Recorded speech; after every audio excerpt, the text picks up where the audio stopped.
Hello everyone, UB here, and today we're going to take a look at the laundry storage solution I built for Nathaniel and myself in our bedroom. Let's get started.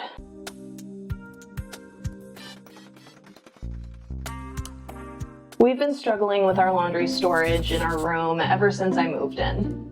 We bought 2 armoires that turned out to be much smaller than expected, and from there the issues just piled up. After a couple of years of shuffling extra bedding, my off-season clothes, Nathaniel's work and casual clothes, and all of the baubles that live in our bedroom, I finally gave in and designed a new laundry solution. My wish list for this build included a counter that sits high enough to comfortably fold clothes onto, a hideaway for all of our cords and cables, a built-in spot for an ironing board so Nathaniel can reignite his love for pressing his work clothes, space for individual hampers to live, and large and small basket storage on my side of the bedroom, just to accommodate my style of laundry storage. I accomplished the first piece of this project off camera, cutting and assembling 4 frame legs for the project to sit on.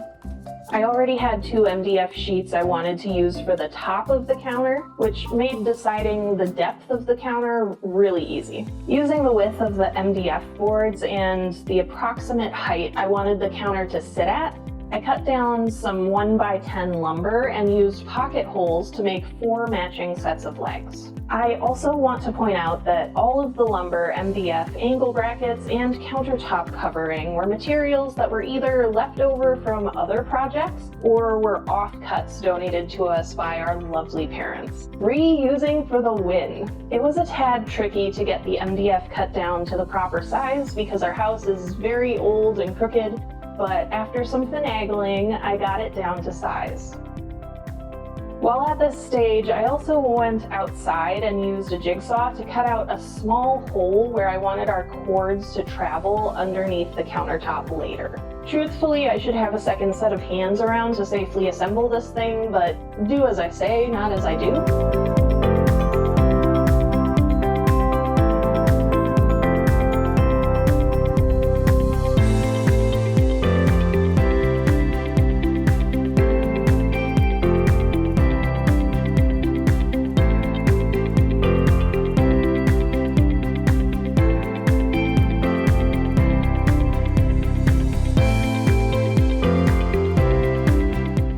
Pocket holes on the underside of the MDF to join the 2 panels together, and then screwed down vertically through the MDF into the tops of each leg to secure the pieces together. Afterwards, I wanted to add more support and structure, so I cut some angle braces and used pocket holes on either end to attach those. They attach to both the legs and the underside of the MDF.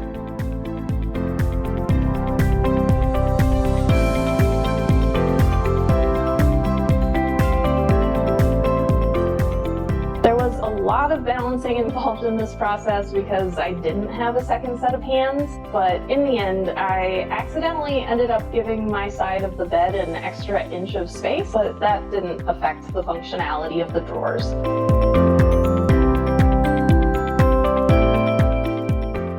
So it's actually been a couple of weeks here. We've been living with this built in our bedroom, and we're actually really enjoying it. It's obviously not fully functional because we don't have our shelves under here to put our crates and drawers into, but we'll get there eventually. Today's main focus is actually going to be on the surface of our counter here. I was thinking about how I want to make this surface look nice, just 'cause. And I realized that we have a lot of leftover flooring material from another project that was done in the house. This is a cork-based tongue and groove flooring. And since we have so much of it, I'm just going to use this as our countertop. The other fun thing that we need to take into account when we're doing this part of the project is A, we need to make sure that we leave the hole for our cords open. And B, we need to incorporate a little ironing board. That seems random, right? Well, not entirely. My partner Nathaniel really loves to iron his clothes for work, and this guy has been sitting in my workshop for rather a long time without being used. So he's a little worse for wear, and we will make a new cover for this ironing board, new padding, all that jazz. But for today's part of the project, we just need to make sure that we cut out this shape from our flooring before we glue it down. I'm going to be using liquid nails because we have a lot of this left over from yet another project, and it is appropriate to the job. So we're going to get this done and then see where we're at.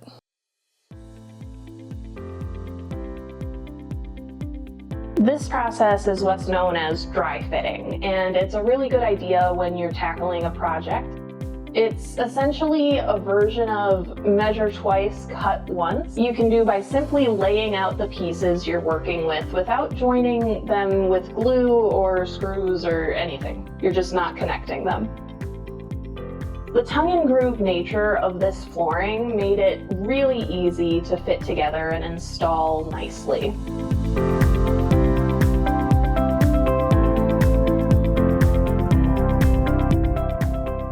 First, I used chalk to outline the ironing board in the placement I wanted it to be on the countertop, but I quickly realized that the cork flooring didn't like that, so I switched to a permanent marker and traced the mini ironing board across 4 different pieces of the flooring during my dry fit. I was able to take those pieces outside and use a jigsaw to make a cutout of the ironing board. After that, I spent some time using liquid nails to secure the flooring onto the MDF.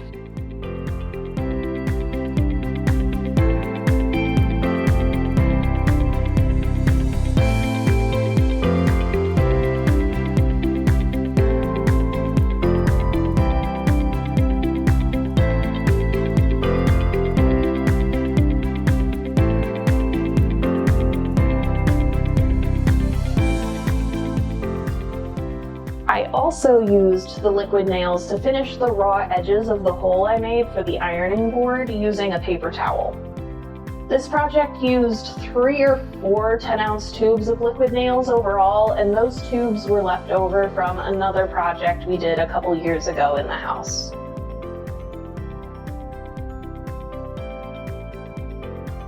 I used some crates and boxes of clothes to weigh down the flooring while it dried.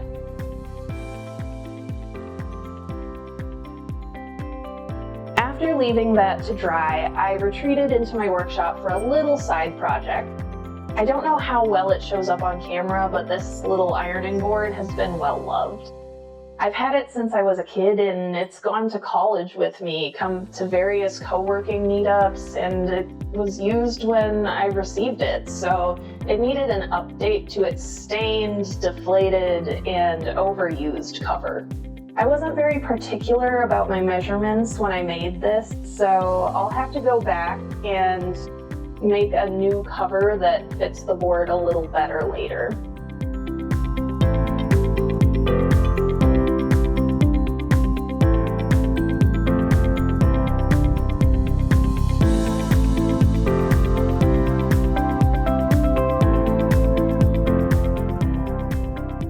Next, I wanted to hide the ugly edges of the MDF on the counter in the bedroom. I used a paint sample from my in-laws to pre-paint the trim and cut it to length using 45-degree angles at the ends that met in the middle of the length. My original plan was to use a nail gun for this part of the process, but I totally forgot to pick it up at my parents' place and decided to go at it with a hammer and trim nails instead. I wouldn't suggest this to anyone, ever. It turned out uglier than I would have liked, but I used some excess liquid nails to fill some gaps and make the middle chunks safer to brush up against.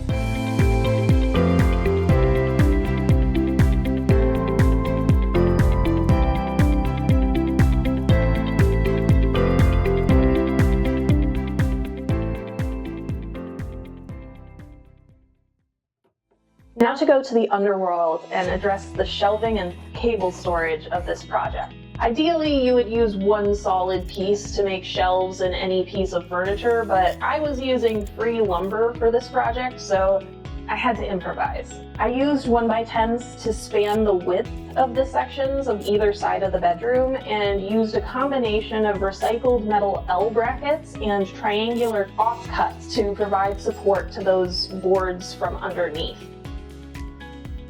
I did my best to measure the height of these shelves from the top of the leg pieces to achieve level shelves, but this is a spot where I was once again forsaken by the old house in which I live.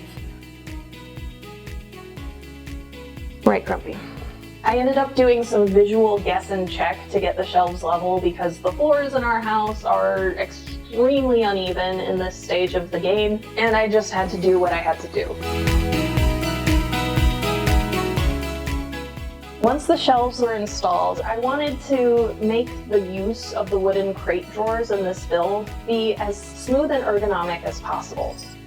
To make this happen, I hot glued felt pads to the bottom of each drawer and trimmed them to look tidy with my sewing scissors. Can you guys not?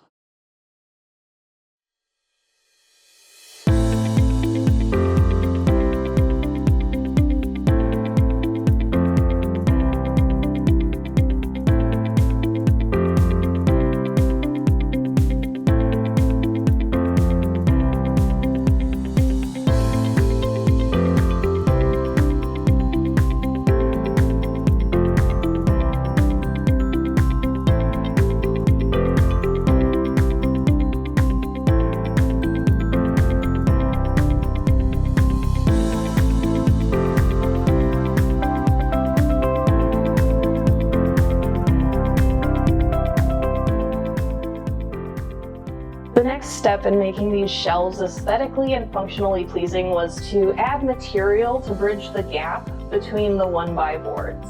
I decided to use more of the leftover flooring here and use some more liquid nails to put everything together. Guys, the only downside to this method is that I didn't rip the flooring down to the same width as the shelves, so I'll have to clean that up another day.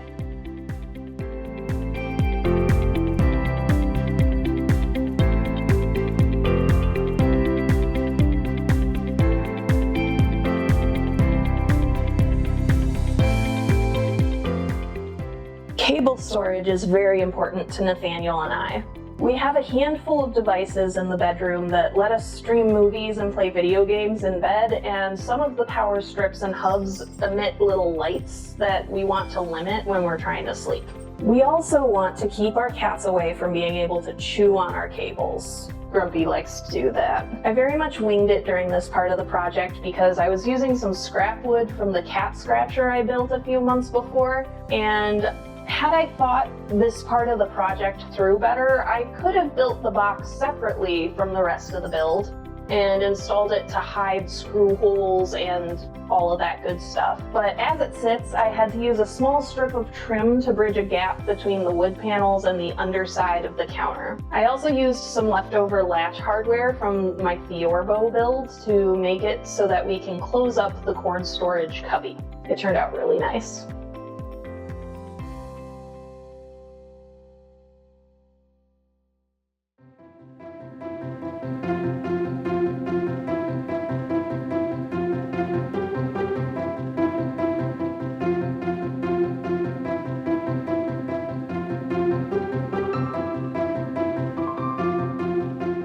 With all of the major construction finished, I wanted to furnish my side of the build with some hooks for my hats and my scarves and all that good stuff, a mirror, and some little shelves to put tchotchkes on.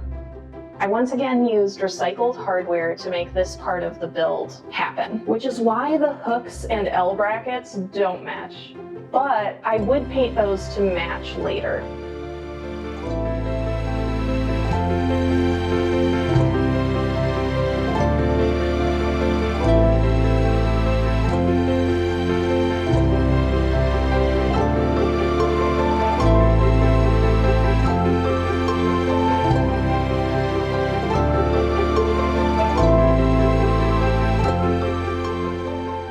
Although the drywall didn't hold up to one of the small shelves I installed, I had lots of little holes to patch on the wall regardless, so I simply spackled them and moved the shelf to be partially anchored in a stud. Although it isn't very durable, I wanted to try using this moss pad to decorate the shelves. I found this on sale a number of months ago and wanted to see what it was all about. Using a stapler and some liquid nails, I attached the moss and curled some patches of it under each shelf.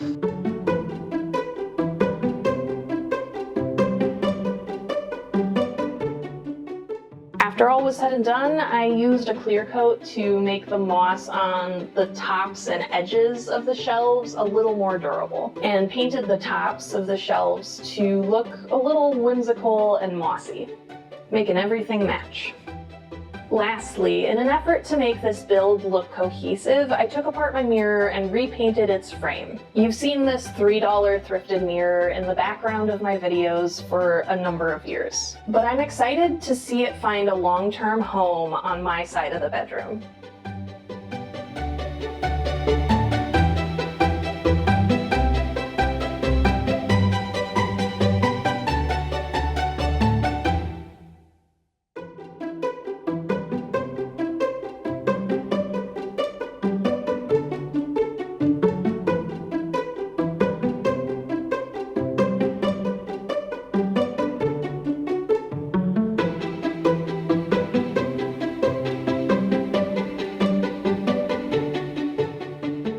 This mirror has also been well loved, so I used some Sculpey Premier air dry clay to replace a chunk of the frame that had broken off.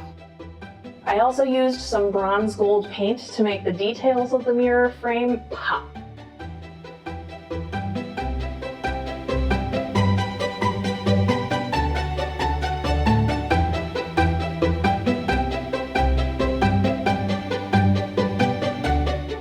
Then I found a small tray to hold my toiletries and such, so I painted the sides of that to match everything else in the build. Somewhere in this process, I tried to color match the color on our bedroom walls using more paint samples from my in-laws and my acrylic paints. We didn't have more of this particular paint color, so I thought I would take a stab at it. My first try was close, but much too saturated. My second attempt was very close, but was a little too yellow for the light purple original color that was on the wall. On my final attempt, I was insanely close to the right color, but then I added too much blue pigment and decided it was time to cut my losses. In the end, I found a white can of paint in the basement and used that to paint over all the chaos on the bedroom walls. Finishing touches. I added a strip of LED lights close to the wall on my side of the bed so I can pluck my chin hairs or do my makeup when I want to, really. Nathaniel was a sweetheart and fired up the 3D printer to make a neat little lip cover for the cord cutout on the back of the counter. I also took some time to frame some personal photos and artwork from my friends and arranged them on the wall. Every night I look at what I achieved there and I think I may rearrange them one day, but for now we really do enjoy having our cats, our friends, and our family on our wall.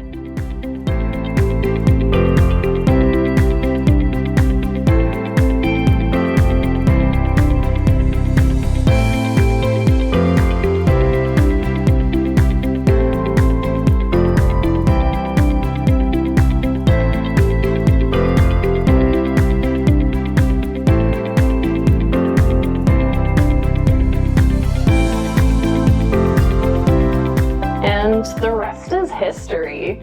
I've been using my vanity on my side of things, and Nathaniel has a much easier time with his clothes every morning. Our cats love climbing up to watch birds on the TV, and they get their cat hair all over the ironing board's new cover. It's still a tad chaotic and lived in, but this system works so much better than our piles of insanity used to work for us. Thank you so much for getting to the end of the video. Here's 1,000 experience points just for that.